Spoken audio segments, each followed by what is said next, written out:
I think the retail industry's biggest single challenge is coping with the degree of channel shift that's going on at the moment and the impact that then has on established business models.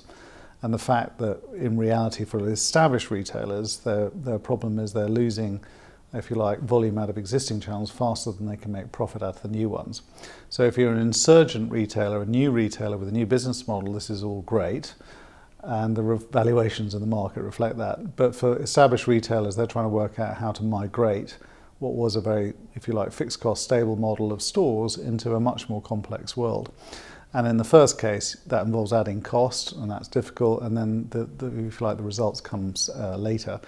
And I think that's also putting much more pressure on retailers to become more like brands. You have to have more exclusive product, more interesting own brand.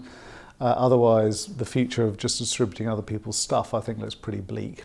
So I think the world is shifting and if anything, accelerating as the internet penetration becomes mobile-driven rather than PC-driven.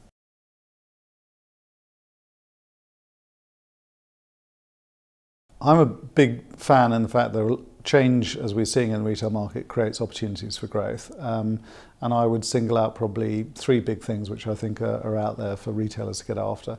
Firstly is think very hard about their exclusive product, their own label, because there's no doubt that there is now an opportunity to take that to more places than you could have done before. That really ties into the second opportunity, which is to think more internationally. Now, that used to be a case of having to go out and open a store in the middle of nowhere in a country you didn't maybe know. Now you can do this through the internet. If you've got really distinctive product and really interesting proposition, you can reach huge audiences that you couldn't reach before. So the value of that exclusive product has gone up as you've seen the ability to go more internationally. I think the third bit is really good retailers are going to have to think much more about their experience value add. If the product and if you like, the data on the product is all on the internet and it's all digitized, then what people are interested in is quality of experience and service, and therefore you're going to have to develop more capability of that, which ultimately depends on both understanding your customer, but developing your people to deliver a great experience. And I can imagine lots of retailers at the moment whose business model is selling stuff and increasingly having to learn to sell services and experience.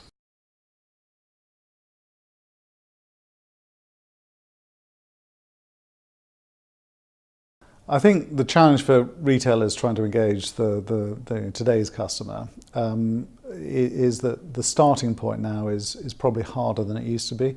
You actually have to get their attention at all in the first place. In a world where people are subjected to a blizzard of promotional attraction, and actually the old habit of walking down the street to look at what's in the shop window has really been replaced by a much more proactive online search.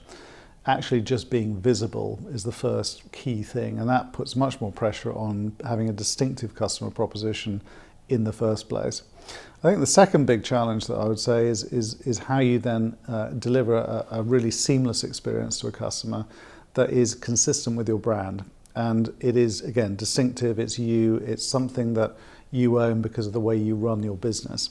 And I think there's some great examples of retailers out there who are completely authentic, they know what they're doing, the customer recognises it, but it takes a lot more work to build a really sort of distinctive brand with the service attached to it than just putting a few bits of product on a shelf.